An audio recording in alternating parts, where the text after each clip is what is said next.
2025 में ईपीएफओ की नई पेंशन स्कीम की खबरें सामने आई हैं, जिसमें न्यूनतम पेंशन को 9,000 रुपये तक बढ़ाने की बात कही गई है। अगर यह स्कीम लागू होती है तो लाखों पेंशनर्स और उनके परिवारों को बड़ा राहत मिल सकता है। इस लेख में हम जानेंगे कि ईपीएफओ की नई स्कीम क्या है, इसकी मुख्य बातें क्या हैं, कौन लोग आवेदन कर सकते हैं और इससे जुड़ी सभी ज़रूरी जानकारियाँ।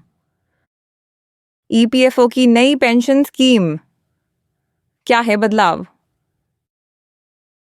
EPFO pension scheme 2025 explained. EPFO employees provident fund organisation ने 2025 में अपनी पेंशन स्कीम में बड़ा बदलाव करने का प्रस्ताव रखा है। इस नए अपडेट के तहत योग्य कर्मचारियों को अब हर महीने 9,000 रुपये की फिक्स्ड पेंशन मिलेगी, जो पहले सिर्फ 1,000 रुपये थी। यह बदलाव खासकर प्राइवेट सेक्टर के कर्मचारियों के लिए फायदेमंद साबित होगा, क्योंकि इनकी संख्या देश में करोड़ों में है। मुख्य बातें: न्यूनतम पेंशन अब 1,000 रुपये की जगह 9,000 रुपये हर महीने।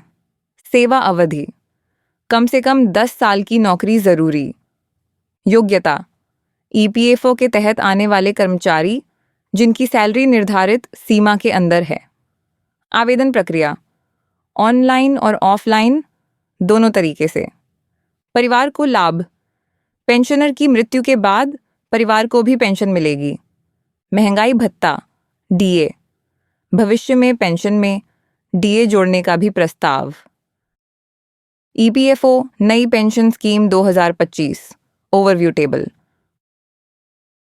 मुख्य बिंदु विवरण स्कीम का नाम ईपीएफओ नई पेंशन स्कीम 2025 न्यूनतम पेंशन राशि 9,000 रुपये पहले 1,000 रुपये लागू होने की तिथि प्रस्तावित 1 अप्रैल 2025 सेवा अवधि योग्यता न्यूनतम 10 साल लाभार्थी ईपीएफओ के तहत प्राइवेट सेक्टर कर्मचारी आवेदन प्रक्रिया ऑनलाइन ऑफलाइन पेंशन कब मिलेगी 58 साल की उम्र के बाद परिवार को लाभ मृत्यु के बाद परिवार को पेंशन महंगाई भत्ता प्रस्तावित डीए जोड़ने की संभावना अधिकतम वेतन सीमा वर्तमान में 15,000 रुपये बढ़कर 21,000 रुपये प्रस्तावित हायर पेंशन विकल्प उपलब्ध योग्य कर्मचारियों के लिए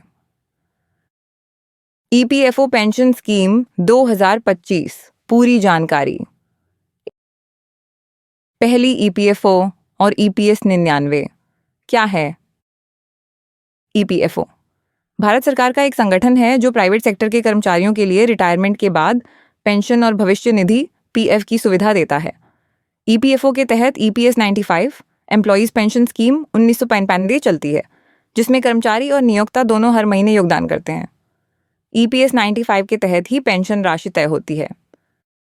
दूसरा अभी तक क्या था नियम? ईपीएस 90 5 के तहत न्यूनतम पेंशन 1,000 रुपये थी। कर्मचारी की बेसिक सैलरी प्लस डीए का 12% पीएफ में जाता है, जिसमें से 8.33% ईपीएस में और 3.67% ईपीएफ में। पेंशन पाने के लिए कम से कम 10 साल की सेवा जरूरी। पेंशन 58 साल की उम्र के बाद मिलती है। पेंशन की गणना मंथली पेंशन योग्य वेतन गुणा सेवा अवधि बटे 70। मंथली पेंशन योग्य वेतन गुणा सेवा अवधि बटे 70। उदाहरण, अगर पेंशन योग्य वेतन 15,000 रुपये और सेवा अवधि 33 साल है तो 15,000 times 33 divided by 70 equal 7,071 rupees. 15,000 times 33 divided by 70 equals 7,071 rupees. तीसरी नई स्कीम में क्या बदलाव है? न्यूनतम पेंशन 9,000 रुपये करने का प्रस्ताव। अधिकतम वेतन सीमा 21,000 रुपये तक बढ़ाने की संभावना। डीए महंगाई भत्ता जोड़ने का भी प्रस्ताव। हायर पेंशन विकल्प कर्मचारी अपनी असल सैलरी के हिसाब से भी ईपीएस में योगदान कर सकते हैं। आवेदन प्रक्रिया आसान और ऑनलाइन होगी। परिवार, विधवा, अनाथ को भी पेंशन का लाभ मिलेगा। चौथा, कौन कर सकता है आवेदन? ईपीएफओ के तहत रजिस्टर्ड प्राइवेट सेक्टर कर्मचारी जिनकी सेवा अवधि कम से कम 10 साल हो, जिनकी उम्र 58 साल या उससे अधिक हो पेंशन शुरू होने के लिए, जिनका वेतन वर्तमान में 15,000 रुपये या प्रस्तावित सीमा 21,000 रुपये तक हो। ईपीएस 90, 5 के पुराने और नए सदस्य दोनों। हायर पेंशन विकल्प के लिए वे कर्मचारी जो 1 सितंबर 2014 से पहले ईपीएफ में थे और उसके बाद भी सदस्य रहे। 5. आवेदन कैसे करें? ईपीएफओ की ऑफिशियल वेबसाइट पर लॉगिन करें। पेंशन ऑन हायर सैलरी या हायर पेंशन विकल्प चुनें। ज़रूरी डिटेल्स भरें और डॉक्यूमेंट्स अपलोड करें। आधार, पैन, बैंक डिटेल्स, यूएन आदि। फॉर्म सबमिट करें।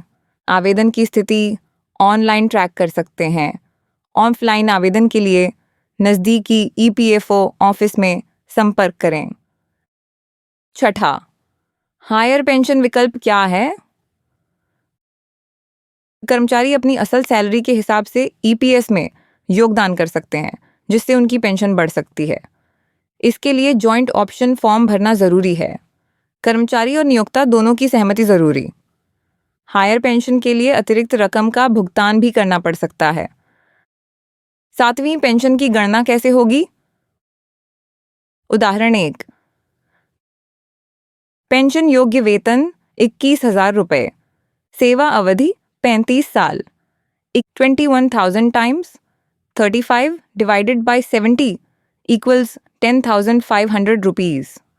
21,000 times 35 divided by 70 equals 10,500 rupees.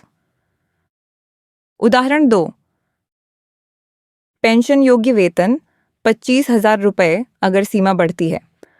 सेवा अवधि 35 साल, 25,000 times 35 divided by 70 equals 12,500 rupees.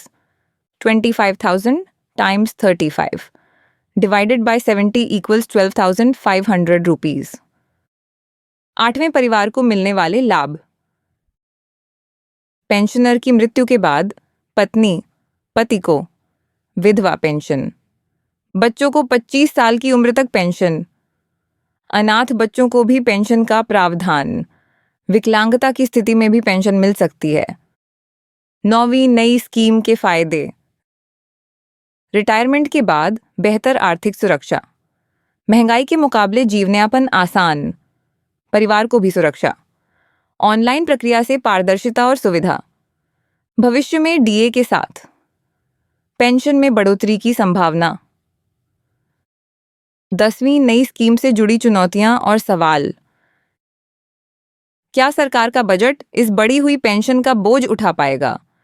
सभी कर्मचारियों को कब से और कैसे लाभ मिलेगा? क्या पुराने पेंशनर्स को भी इसका फायदा मिलेगा? क्या प्रस्तावित सीमा 21,000 रुपये या 25,000 रुपये लागू होगी या नहीं? ईपीएफओ नई पेंशन स्कीम 2025 मुख्य बिंदुओं की सूची। न्यूनतम पेंशन 9,000 रुपये करने का प्रस्ताव। सेवा अवधि कम से कम 10 साल जरूरी। पेंशन 58 साल की उम्र के बाद मिलेगी। परिवार को भी पेंशन का लाभ। ऑनलाइन आवेदन की सुविधा। हायर पेंशन विकल्प उपलब्ध। डीए जोड़ने की संभावना। वेतन सीमा बढ़ाने का प्रस्ताव। पुराने और नए दोनों कर्मचारी लाभार्थी। पेंशन की गणना फॉर्मूला आधारित। ईपीएफओ नई पेंशन स्कीम 2025 अक्सर पूछे जाने वाले सवाल एफएक्यू। प्रश्न 1, क्या सभी प्राइवेट कर्मचारी इस स्कीम का लाभ ले सकते हैं? ए, हाँ, जो ईपीएफओ के तहत रजिस्टर्ड हैं और सेवा अवधि 10 साल या उससे ज्यादा है। दूसरी, क्या पुराने पेंशनर्स को भी 9,000 रुपये मिलेंगे? ए, प्रस्ताव के अनुसार पुराने और नए दोनों पेंशनर्स को लाभ मिल सकता है, लेकिन अंतिम फैसला सरकार के नोटिफिकेशन के बाद ही साफ होगा। तीसरी क्वेश्चन, आवेदन कैसे करें? ए, ईपीएफओ की वेबसाइट पर ऑनलाइन फॉर्म भर सकते हैं या ईपीएफओ ऑफिस में जाकर ऑफलाइन आवेदन कर सकते हैं। चौथे, क्या पेंशन में डीए भी मिलेगा? ए, प्रस्ताव है कि भविष्य में महंगाई भत्ता डीए भी पेंशन में जोड़ा जाए। पांचवां, हायर पेंशन विकल्प क्या है? ए, कर्मचारी अपनी असल सैलरी के हिसाब से ईपीएस में योगदान कर सकते हैं, जिससे पेंशन बढ़ सकती है। निष्कर्ष, ईपीएफओ की नई पेंशन स्कीम 2025 अगर लागू होती है तो यह प्राइवेट सेक्टर के करोड़ों कर्मचारियों और पेंशनर्स के लिए बड़ी राहत होगी। 9,000 की जगह 1,000 की न्यूनतम पेंशन से रिटायरमेंट के बाद आर्थिक सुरक्षा मजबूत होगी और परिवार को भी राहत मिलेगी। हालांकि यह स्कीम अभी प्रस्तावित है और सरकार की अंतिम घोषणा का इंतजार है। इसके लागू होने के बाद ही असली लाभ मिल पाएगा। सभी योग्य कर्मचारी समय पर आवेदन करें और अपने डॉक्यूमेंट्स अपडेट रखें। डिस्क्लेमर, यह जानकारी अभी तक उपलब्ध मीडिया रिपोर्ट्स, सरकारी प्रस्ताव और कर्मचारी संगठनों की मांगों पर आधारित है। सरकार ने अभी तक न्यूनतम पेंशन 9,000 रुपये करने की अंतिम अधिसूचना जारी नहीं की है। वर्तमान में ईपीएफओ के तहत न्यूनतम पेंशन 1,000 से बढ़ाकर 7,000 या 9,000 करने का प्रस्ताव है, जिस पर विचार चल रहा है। अंतिम फैसला आने पर ही असली लाभ मिलेगा। आवेदन या निवेश से पहले ईपीएफओ की ऑफिशियल वेबसाइट या नज़दीकी ईपीएफओ ऑफिस से